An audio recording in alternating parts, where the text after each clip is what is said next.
Bien, chicos, a ver.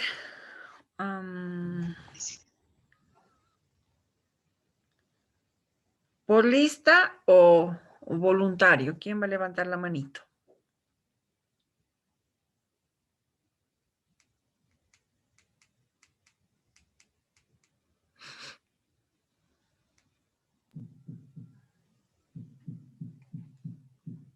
Está abierto.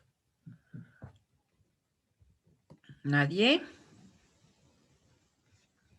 Doc, buenas tardes. ¿Aaron? Yo, pues, podría hablar del nervio vago.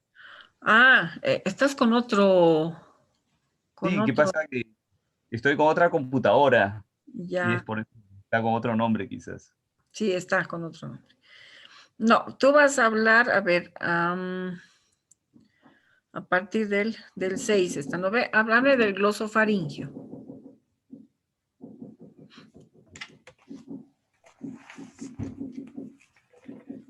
Del nervio glosofaringe. ¿Sí? Sí, solo que no encontré eso, que no pude anotar.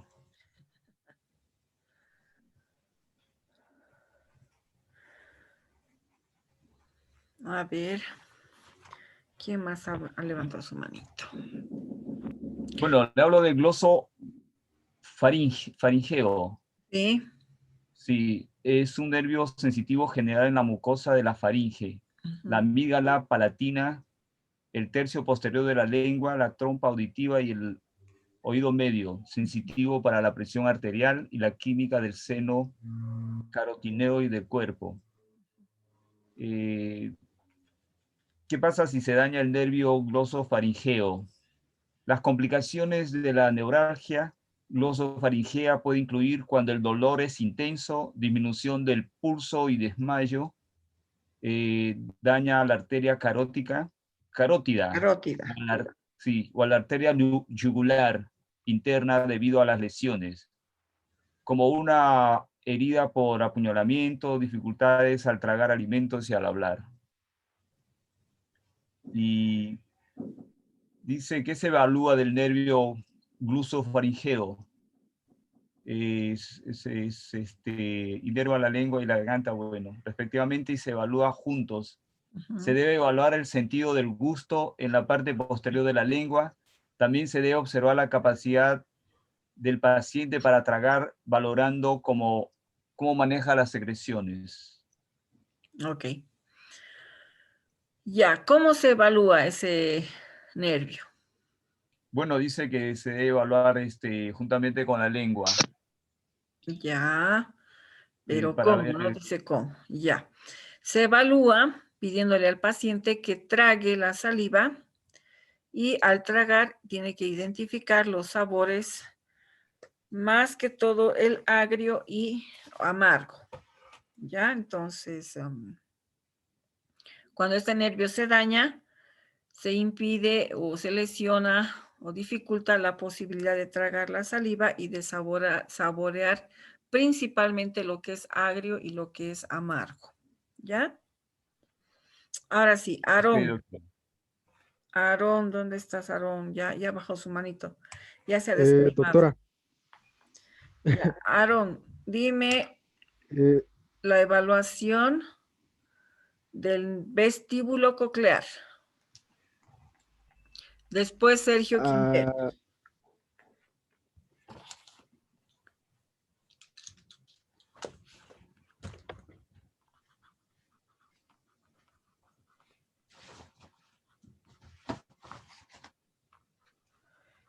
¿Estás por ahí?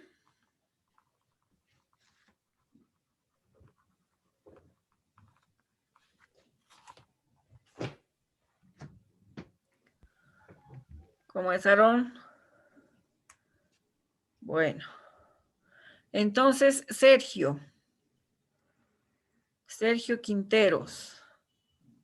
Doctora, disculpe, con respecto a la evaluación del nervio glosofaringeo, la verdad es que no pude encontrar acerca de cómo se puede identificar, sí encontré la lesión que se puede causar, pero...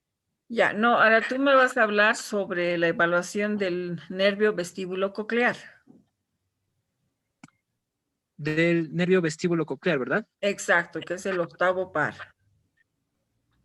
Bueno, he encontrado acerca del nervio vestíbulo coclear lo que se denomina la neuritis vestibular, que es una afectación de este nervio y está considerada como una de las principales causas del síndrome con vértigo agudo.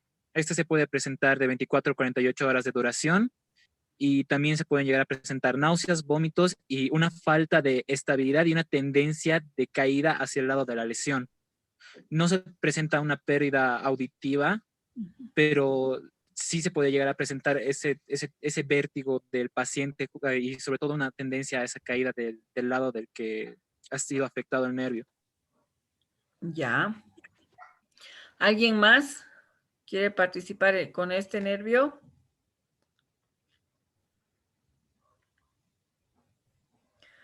Bueno, aparte de esa lesión, las más importantes van a ser el tinnitus, que es un ruido permanente, es como un zumbido en el oído constante, que puede llegar a producir una sordera, y el otro va a ser el vértigo, como ha mencionado su compañero, con la sensación subjetiva de que todo el tiempo está mareado o está con rotación, ¿ya? El siguiente nervio, a ver, ¿quién quiere participar? Levante la mano.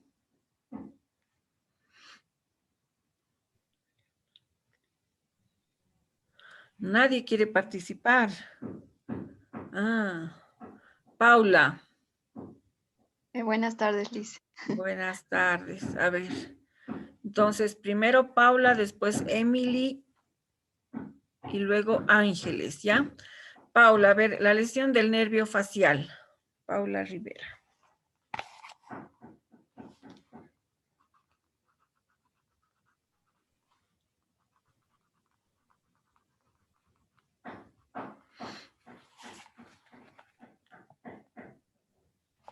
Paula.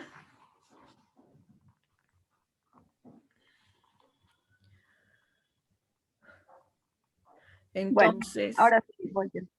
Ya, a ver. Bueno, el nervio craneal facial se evalúa comprobando la debilidad hemifacial la asimetría de los movimientos faciales que suelen resultar más evidente en el curso de una conversación espontánea, sobre todo cuando el paciente, un ejemplo, cuando el paciente sonríe o si está obnubilado o cuando hace muecas con la cara al recibir un estímulo doloroso del lado que es debilitado.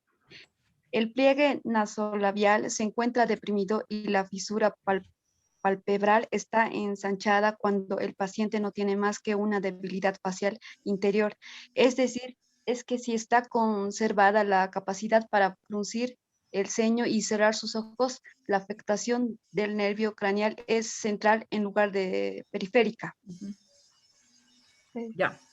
La lesión más conocida de este séptimo par es la parálisis de Bell o lo que conocemos como la parálisis facial y se caracteriza, como su compañera ha dicho, por la lesión o la parálisis de una hemicara, bien izquierda o bien derecha.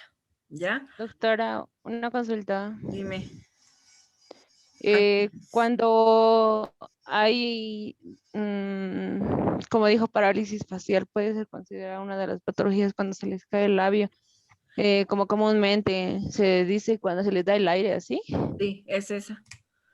Es esa. Y en nuestro medio, principalmente en La Paz, se da muy seguido en la época de invierno, precisamente por el ambiente y el clima tan frío que tenemos. ¿Ya? Entonces, Doctora, ahora, y Emily. esto, una pregunta, doctora, ¿y eso también puede ocasionarse por problemas del sistema, claro, nervioso y por falta de complejo B? No, no es por falta del complejo B, es una lesión del nervio. Ahora, lo que se dice dentro de la etiología de la lesión del nervio, no lesión, sino de la parálisis del nervio, son los cambios bruscos de temperatura y también por las etapas de estrés cuando se comprime el nervio. Entonces, en las emergencias, básicamente. Y el séptimo par emerge a nivel de la primera, segunda cervical, ¿no? Y va por detrás, alrededor de la mastoides del occipital, y va a emerger para inervar la cara. Entonces, no es un déficit del complejo B. Que sí se trata con complejo B, sí, pero no es por un déficit del complejo B.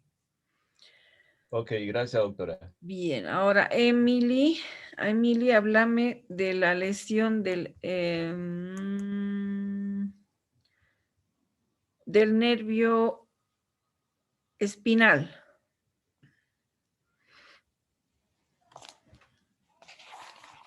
Justo aquí tengo del nervio vago, doctora, no sé si puede ser ese. Sí. ¿Por qué eres tan vaga? Es que justo tengo ese. Si me da un ratito, ahorita deme un momento. Ya, entonces, a ver, Jonathan Rivero, el Sí, nervio espinal. el nervio espinal. Un momento. Voy a buscar. Doc,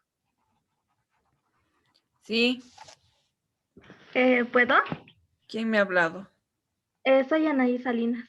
Anaí. Ya, dale, Anaí. Ya.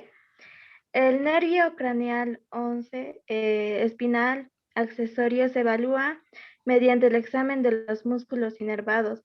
Por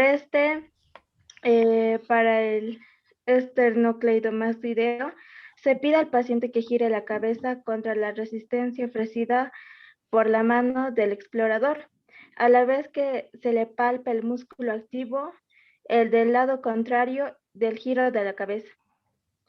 Para el trapecio superior se solicita al paciente que eleve los hombros contra la resistencia que ofrece el examinador. Ya, muy bien. ¿Quién más me faltaba? Ángeles Limachi. Háblame de la evaluación del nervio hipogloso, del 12º. Está bien, doctora. El nervio craneal 12º hipogloso se valora pidiendo al paciente que se saque la lengua e inspeccionando la presencia de la atrofia, fasciculaciones y debilidad sería la desviación que se produce hacia el lado de la lesión. Sería eso, doctora. Ya, muy bien. Bueno, entonces, si se dan cuenta, estas evaluaciones neurológicas son las que nos van a ayudar a determinar el tipo de daño que pueda presentar nuestro paciente a nivel neurológico. Ahora, en la evaluación del movimiento, el examen del movimiento, ¿qué es lo que tenemos que tomar en cuenta? Primero, que lo que vamos a evaluar va a ser la función articular de todas las articulaciones o del segmento que se encuentra comprometido, ¿no es cierto? Luego, las características que tiene esta articulación. Entonces, lo que vamos a averiguar o lo que vamos a evaluar va a ser la amplitud articular. Dentro de la amplitud articular también debemos tomar en cuenta la motricidad y el tono muscular, aparte del rango de movilidad. Para eso tenemos unos valores que son valores estándar o valores de referencia de movimiento de cada articulación en cada movimiento que tiene la articulación que vamos a evaluar. Entonces, primero, como siempre les he dicho, vamos a hacer la inspección, vamos a comparar articulaciones izquierda-derecha. Luego, lo que tenemos que tomar en cuenta es que si el paciente nos va a colaborar durante esta evaluación. Hacemos la inspección y vamos a determinar o vamos a detectar las alteraciones o las características que tiene la piel de la articulación o cercana a la articulación. Entonces vamos a ver el color de la piel, vamos a ver si tiene, ¿qué se llama?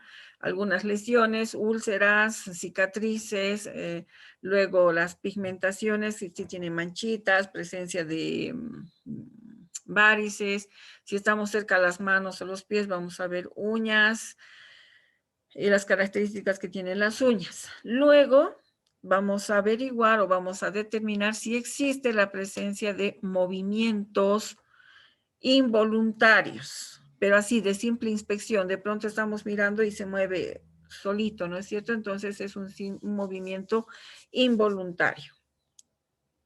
Todo esto nos va a dar de forma general para ver cómo está el estado del segmento que estamos evaluando, que está comprometido. Luego podemos detectar si existen deformidades. Algunas deformidades articulares, como cuáles, por ejemplo, en los pies, la presencia del hallux valgus. En las manos, a veces, la presencia de los tofos o inflamaciones nodulares en las articulaciones por la artritis o la artrosis. Luego, sin palpar, podemos detectar observando la textura de la piel, si es elástica, y ya palpando vamos a ver la temperatura, si es húmeda, etcétera, etcétera. Luego, cuando pasamos propiamente a la evaluación de la movilidad articular, nosotros vamos a hacer pruebas activas y pruebas pasivas. Eso han llevado ya el semestre pasado, ¿verdad? Aquí hay por lo menos unos 3 que han pasado esa materia conmigo, ¿puede ser?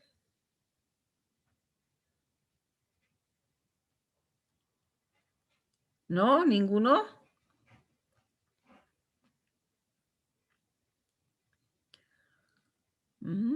¿Qué ha pasado, chicos? Hoy día han decidido echarme al hielo, no me hablan. No, doctora, yo en lo personal no pasé con usted. A ver, Aaron, ¿qué materia has pasado conmigo? Giovanna Copa también. Doctora, yo no he pasado ninguna materia con usted. Entonces había otro Aarón. Ya. Bueno, entonces les voy a pasar después de esto, voy a poner en la plataforma un video cortito de unos 8 o 9 minutitos donde se refiere a lo que es la evaluación articular propiamente. Pero lo que tenemos que tener en cuenta es que cuando hacemos el examen de la movilidad articular, vamos a tomar en cuenta todas las características de la articulación. Como les he dicho, ¿no? El inspeccionar, vamos a palpar, luego vamos a movilizar y en algún caso vamos a tomar en cuenta los reflejos osteotendinosos si es necesario. Entonces, por ejemplo, si tenemos una lesión neurológica, vamos a tener alteración en el tono con lo que es la hipertonía o la hipotonía. A la palpación, si existe una hipotonía, ¿qué quiere decir hipotonía? Disminución del tono. Entonces, el músculo... Muscular. Perdón, Ángeles.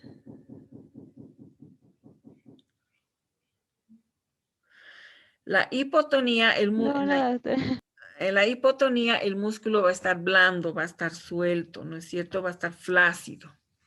En la hipertonía, el músculo va a estar tenso y al palpar lo vamos a sentir duro.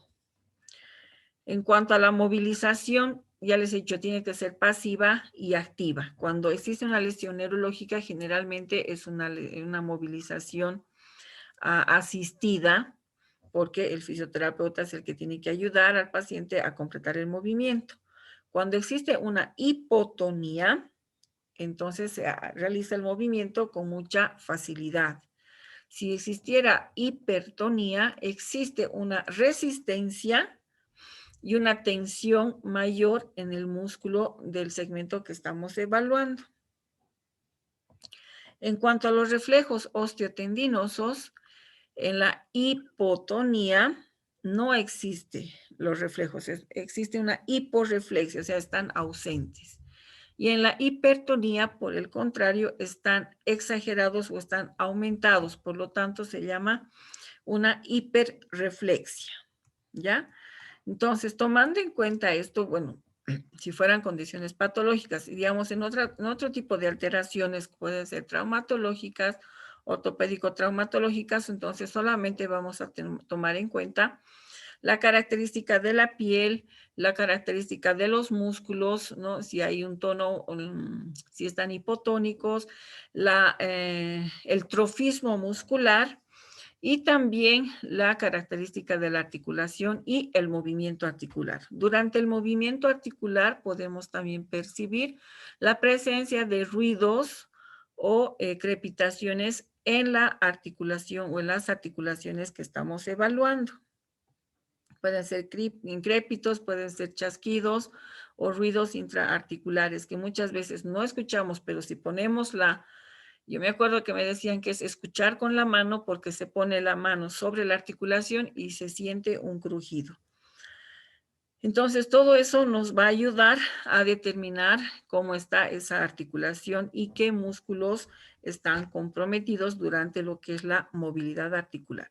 Aparte de aplicar la evaluación que ya tiene que ser objetiva en cuanto a al rango de movimiento articular con la goniometría. Entonces, siempre se va a realizar la goniometría del segmento comprometido con el otro lado sano. Entonces, si tenemos un estándar o un margen de valores en cuanto a los movimientos articulares, como dice, son unos valores aproximados, pero es mejor tomar como referencia el lado sano del paciente. Entonces, por decirle, si está comprometido el lado izquierdo, vamos a tomar como referencia su lado derecho. Y no solo en una articulación, sino en las articulaciones cercanas. Por ejemplo, si hablamos de la articulación del codo, vamos a evaluar la articulación del hombro y la articulación de la muñeca. Pero sí, básicamente en todos los movimientos de la articulación del codo, ¿ya? Entonces, eso se refiere a la evaluación de la movilidad articular. Ojo que durante las evaluaciones tenemos lo que son las evaluaciones subjetivas y las evaluaciones objetivas. Las evaluaciones cuantitativas y las evaluaciones cualitativas. Las cualitativas, ¿a qué se refieren? A ver, díganme. A la calidad, doctora. Y cuantitativa Es como que la cantidad. Exacto, la cantidad. Entonces, por ejemplo, ¿el tono muscular es cualitativo o cuantitativo?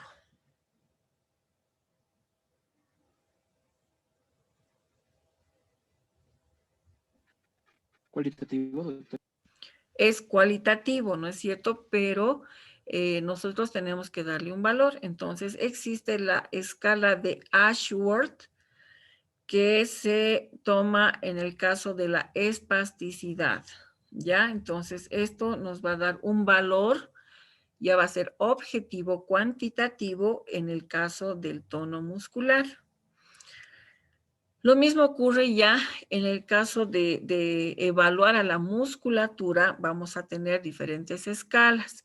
Una de esas y la más empleada va a ser la escala de Daniels y Workham, que le van a dar un valor al músculo del 1 al 5, del 0 al 5, donde el 0 es cuando es nulo, no hay movimiento, y el 5 es que completa el arco de movimiento con la máxima resistencia de toda la musculatura. Entonces, tenemos diferentes escalas para la evaluación muscular. Y existe otra evaluación específica para los músculos de la cara en caso de la parálisis facial. Aparte, durante la evaluación de la musculatura, vamos a tomar en cuenta también la participación en condiciones estáticas y en condiciones dinámicas. Cómo participa si fueran miembros inferiores y parte del tronco en cuanto a lo que es el equilibrio. Entonces, vamos evaluando no solamente el movimiento articular, sino también su participación en lo que es la evaluación de la postura. La propiocepción de cada articulación también en determinadas posturas. Todas estas evaluaciones o examen de la movilidad nos van a dar una idea de cómo se encuentra ese segmento o esa articulación. En el caso, por ejemplo, de la motricidad activa voluntaria, nosotros vamos a tomar en cuenta una evaluación global y luego una evaluación analítica. La evaluación global nos va a dar la referencia general de todo el cuerpo en una postura, desde la cabeza hasta los pies, tomando en cuenta el plano anterior, el posterior y ambos planos laterales. Si vamos a hacer una evaluación analítica, esa evaluación ya se realiza por segmentos, ¿no? Entonces, cabeza, tronco, miembros superiores, miembros inferiores. En caso de los miembros superiores y miembros inferiores, una vez más, tenemos el punto de comparación de izquierdo, derecho o derecho, izquierdo, ya en cada segmento. Luego, en la evaluación de los movimientos que se consideran involuntarios en caso de que hubiera una patología neurológica, primero que los movimientos involuntarios son movimientos anormales que están fuera del control del paciente, entonces son ajenos a su voluntad. Estos movimientos involuntarios se van a traducir como lo que es la corea, el temblor, la atetosis, la disquinesia, los tics, las fasciculaciones, las convulsiones e incluso hasta el balismo. Entonces son movimientos que nos van a determinar o nos van a dar nos van a indicar la lesión, una determinada lesión nerviosa, si sabemos determinar qué tipo de movimiento involuntario existe. Luego, dentro de todo lo que es la movilidad, vamos a hablar también de la coordinación estática y la coordinación dinámica. En la coordinación estática, vamos a tomar en cuenta en la posición estática cómo responde el paciente ante diferentes estímulos. Por ejemplo, tenemos al paciente sentado y vamos a ver cómo controla su posición y si tiene una respuesta rápida a algún estímulo. ¿Cómo es que controla la musculatura en su cuerpo? ¿No es cierto? Luego, durante el movimiento vamos a controlar si existe una buena coordinación de los movimientos, si está en una postura sedente o postura bípeda, si existe un buen equilibrio, si puede existir tal vez una lateralización, la predominancia de la inclinación del tronco, ya sea a un lado o al otro. Puede ser por segmentos, puede ser solamente la cabeza, el tronco principalmente. Y luego también vamos a poder evaluar las actividades finas. Si existe una buena coordinación, por ejemplo, en actividad fina como la pinza, movimientos finos delicados. Entonces, hasta ahí, chicos, ¿tienen alguna pregunta de todo lo que viene a ser la semiología del aparato locomotor?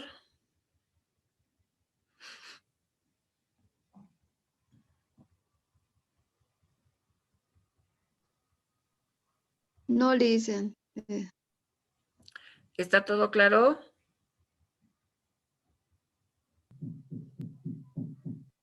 Sí, doc, todo claro. Ya, entonces ahora ya les dejo las dos grabaciones y les voy a subir el otro video de lo que es la valoración de la movilidad articular. Ya es como un referente en una articulación tipo, pero que más o menos nos va a ayudar en la valoración de todas las otras articulaciones, ¿ok? Y aparte les voy a dejar la tarea para el día martes. Entonces, nos vemos, chicos. Tengan buen fin de semana. Está bien, doctora, muchas gracias igualmente.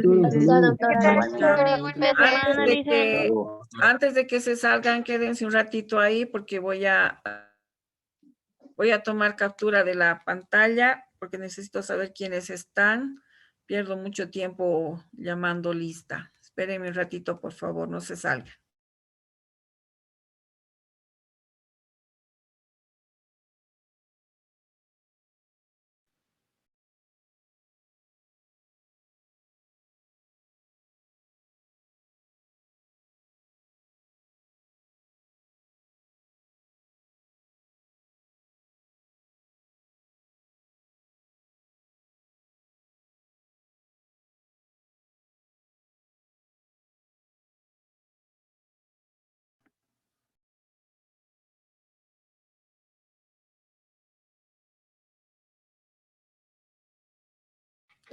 Ahora sí, chicos, nos vemos el día martes, el día lunes. Chao, chicos. Hasta luego, doc. Hasta luego, doc. Hasta luego, doc. Hasta luego, doc.